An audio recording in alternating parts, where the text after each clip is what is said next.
Assalamualaikum warahmatullahi wabarakatuh.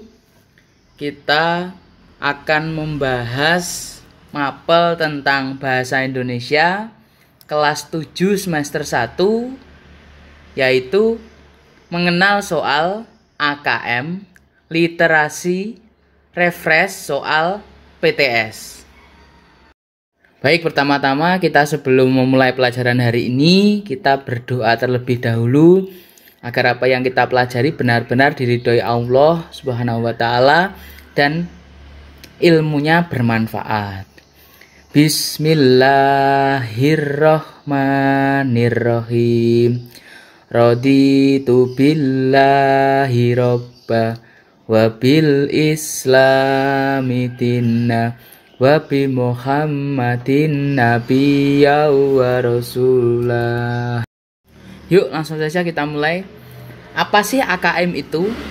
AKM itu singkatannya dari Asesmen Kompetensi Minimum. Nah, disingkat menjadi AKM. Apa sih AKM itu? Menurut Pak Menteri, Asesmen Kompetensi Minimum atau bisa disingkat AKM adalah kompetensi yang benar-benar minimum. Nah, di mana kita bisa memetakan sekolah-sekolah dan daerah-daerah berdasarkan kompetensi minimum atau yang terendah, minim. Itu sama juga dengan namanya minimum. Ini kompetensi minimum, kompetensi dasar yang dibutuhkan murid untuk bisa belajar apapun materinya. Jadi apa saja kriteria dan jenis materinya, asalkan dengan tingkatan yang minimum. Ini adalah kompetensi minimum yang dibutuhkan murid untuk bisa belajar apapun mata pelajarannya. Jadi di sini maksudnya adalah kalian bisa mempelajari apapun dari materi, bisa juga dari berbagai mata pelajaran dengan tingkatan kompetensi yang minimum. Itu namanya AKM. Arti dari dasar AKM itu seperti. Nah, AKM itu ada dua, yaitu satu, literasi. AKM literasi atau bisa juga disebut baca dan tulis. Dan yang kedua adalah AKM numerasi. Numerasi itu yang berkaitan dengan angka. Baik, saya jelaskan terlebih dahulu AKM tentang jenis literasi.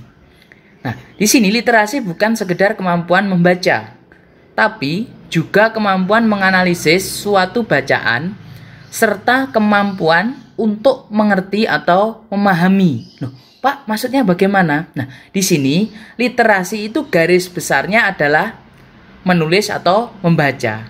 Sedangkan kalau dikaitkan dengan AKM atau arti dari AKM jenis literasi itu tidak hanya sekedar membaca dan menulis, tetapi kemampuan untuk mengerti dan memahami konsep di balik tulisan yang kalian baca. Itu namanya AKM literasi. Jadi garis besarnya hanya mengerti dan memahami konsepnya dari tulisan atau bacaan yang sudah kamu literasi. Itu namanya AKM literasi.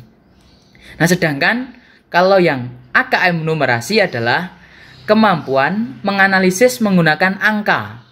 Nah, perlu digarisbawah bahwa numerasi itu berkaitan dengan angka. Dia menekankan literasi dan numerasi, bukan tentang mata pelajaran bahasa atau sekedar matematika saja, melainkan kemampuan murid menggunakan konsep itu untuk menganalisis sebuah materi. Pak, maksudnya bagaimana? Kalian disuruh untuk menganalisis atau mencari sebuah materi yang di luar atau bukan berkaitan dengan mapel bahasa Indonesia atau matematika. Oke, paham dari sini? Nah, bukan berdasarkan pelajaran lagi, bukan berdasarkan penguasaan konten materi, Nah, di sini penekanannya adalah kalian mampu menganalisis menggunakan angka. Oke.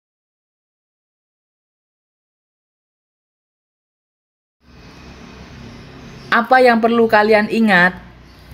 Nah, di sini UN tidak dihapus, melainkan digantikan oleh asesmen kompetensi minimum atau AKM dan survei karakter. Yang akan dibuat pedoman UN tidak dihapus, melainkan hanya beralih ke AKM juga survei karakter. Pak, karakter itu apa? Karakter itu sama juga dengan sifat. Nah, di sini bentuk soal AKM akan diperkenalkan kepada siswa yang mengikuti simulasi UN tahun ini. Lalu sehingga ada kemungkinan pula bentuk-bentuk soal tersebut juga akan keluar saat UN utama nantinya. Nah, untuk anak-anak semua tidak perlu menunggu simulasi UN untuk hanya sekedar mengenal soal AKM. Karena apa? Pada PTS semester ini jenis tes akan berbentuk AKM. Jadi nanti pada waktu kalian ujian tengah semester atau PTS, jenis tesnya akan berbentuk AKM. Jadi tidak harus nunggu nanti untuk simulasi UN. Begitu ya. Nah, berikut ini saya akan berikan contoh soal AKM literasi. Tadi ada dua ya, AKM literasi sama AKM numerasi. Perlu kalian simak dan juga perhatikan baik-baik agar mengerti dan ingat. 1. Tipe pertanyaan untuk mengukur kemampuan menemukan kembali informasi dari sebuah teks. Itu yang penjelasannya. Lalu contoh soalnya diperhatikan. Seorang yang kikir menjual seluruh hartanya dan membeli segumpal emas yang dikuburkannya di dalam sebuah lubang di samping sebuah dinding tua. Dia kemudian mengunjungi simpanannya itu setiap hari. Salah seorang anak buahnya memperhatikan hal ini dan memutuskan untuk mengintai gerak-gerik si kikir. Anak buahnya ini kemudian mengetahui rahasia harta yang tersembunyi tersebut dan mulai menggali dan menemukan segumpal emas dan dicurinya. Si kikir pada kunjungan berikutnya menemukan lubang yang sudah kosong dan mulai menarik-narik rambutnya dan meraung-raung sejadi-jadinya. Seorang tetangga yang melihat kejadian itu dan mengetahui apa penyebabnya kemudian berkata, "Berdoalah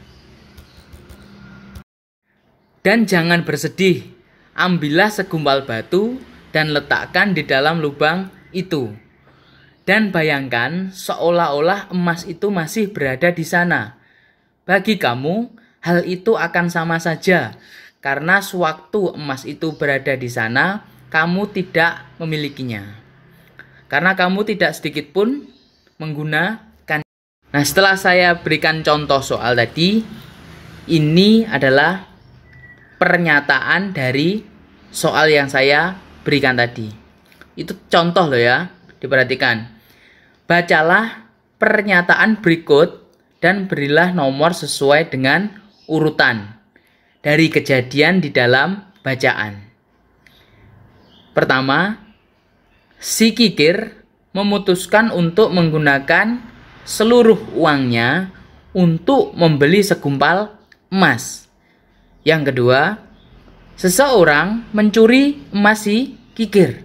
Dan yang ketiga, si kikir menggali lubang dan menyembunyikan hartanya di sana. Dan yang keempat, tetangga si kikir menyuruhnya untuk menggantikan emas itu dengan batu. Lanjut ke yang kedua. tipe pertanyaan mengintegrasikan dan menginterpretasikan.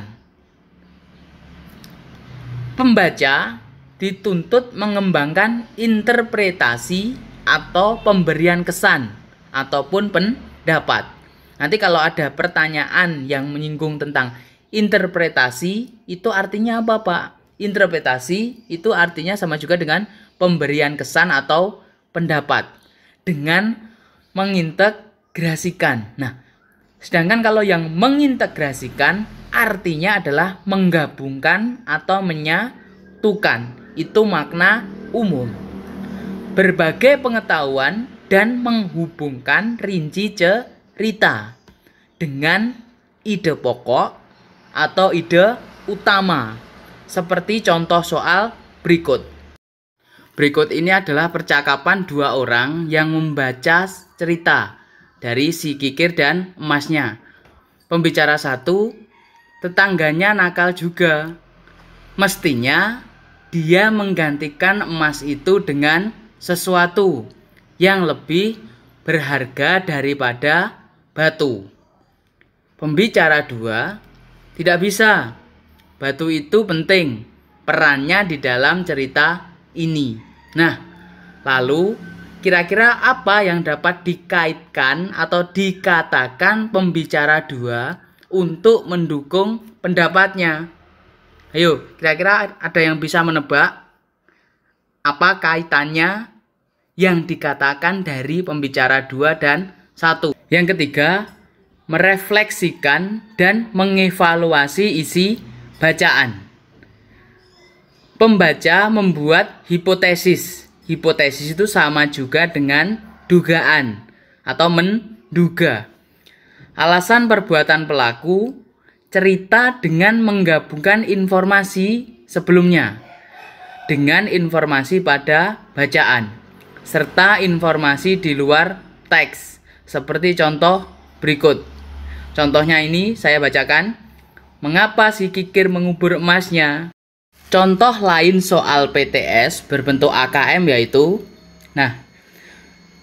mohon diperhatikan sesama dengan baik, yaitu perintahnya. Lanjutkan teks deskripsi di bawah ini sesuai dengan kondisi yang Anda ketahui.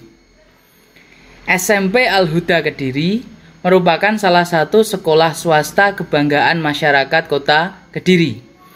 SMP Al-Huda Kota Kediri terletak di daerah pemukiman padat dan serta ramai penduduk. Tepatnya berlokasi di Jalan Masjid Al-Huda nomor 196. Sebagai salah satu sekolah swasta yang menjadi kebanggaan masyarakat Kota Kediri, SMP Al-Huda mempunyai fasilitas yang lengkap. Diperhatikan seksama, tadi perintahnya disuruh untuk melanjutkan teks deskripsi sesuai kondisi yang Anda ketahui. Perhatikan teks deskripsi di bawah ini. Saya akan bacakan. Dari balik tirai, hujan sore hari, pohon-pohon kelapa di seberang lembah itu seperti penari yang sedang memainkan tubuhnya dengan lincah. Kebanyakan dari mereka usianya paruh baya. Pelepah-pelepah yang kuyup menambah keunikan gerakan sang penari. Batang-batang yang ramping dan meliuk-liuk oleh hembasan angin seperti gemulainya tangan penari yang menunjukkan kepiawaiannya di atas panggung untuk memanjakan penonton. Ketika angin tiba-tiba bertiup lebih kencang lagi, pelepah-pelepah serempak terjulur satu arah seperti barisan telah berhenti. Penanda itu berarti akhir dari sebuah pertunjukan. Tentukan unsur kebahasaan dalam teks di atas yang tergolong: 1. Kata benda, 2. Kata ganti, 3. Kata keterangan, keempat kata kerja. Lalu, simaklah kutipan cerita fantasi berikut. Nono, si anak rembulan, berangkat sendiri berlibur ke Wlingi, tempat tinggal Mbah Sastro. Ia selalu suka berlibur di sana, karena ia bisa bersepeda keliling Wlingi dan bermandi-mandi di sungai Lekso yang menyegarkan. Tak jarang juga Nono membantu Mas dan Mbah yang punya warung makan di stasiun Wlingi. Suatu hari Nono ditugaskan untuk membeli tahu goreng ke Niari, ke tempat Mbah Pur. Kakek buyutnya, Nono pun berangkat dengan sepeda. Nono mengambil jalan pintas menuju Niari. Di tengah perjalanan, ia berhenti sejenak untuk melihat sebatang pohon kenari besar di tepi kali. Nah, yang pernah diceritakan oleh Mbah Pur, menurutnya, dahulu ada seseorang anak bernama Trimo yang menghilang di dalam pohon kenari itu. Trimo menghilang ketika ia sedang berlindung dari serangan Belanda. Ia lenyap begitu saja, seolah-olah pohon besar itu telah menelannya. Berdasarkan kutipan teks tersebut, jelaskan hal unik yang terdapat pada kutipan cerita. Dan yang B, unsur intrinsik yang paling dominan dalam cerita tersebut adalah berikan alasan setiap jawaban kalian. Lalu, bacalah teks berikut. Waktu itu, layaknya seorang penguasa Eurasia. Aku menghambur-hamburkannya, dan sekarang sudah bisa kurasakan karmanya. Rasanya tercekik, bernapas bukan lagi suatu kebutuhan, tetapi kegiatan yang dicaci dan harus dimusnahkan. Sayang, masih banyak yang ingin kucapai, dan aku tidak mau mati dulu. Jadi, kukumpulkan semua yang tersisa dari seluruh penjuru bumi yang bulat ini, menyimpannya dalam sebuah kubah besar berbahan dasar besi langka yang kudapat dari seorang petani tua pesakitan. Mencoba berbagai cara, mengembangbiakkan udara. Gila memang, tapi apalah aku yang egois ini yang masih mau bermimpi dan mewujudkannya. Kutipan teks cerita fantasi di atas termasuk titik-titik karena titik-titik. Jadi berikan jawabanmu beserta alasanmu. Karena apa? Harus didasari dengan alasan yang jelas. Nah, pelajaran hari ini saya akhiri. Semoga apa yang kita pelajari benar-benar bermanfaat dan barokah. Saya tutup. Wassalamualaikum warahmatullahi wabarakatuh. Jangan lupa tetap mematuhi protokol kesehatan yang sudah ditetapkan oleh pemerintah. Apabila tidak perlu sangat amat untuk keluar rumah, jangan pergi keluar rumah.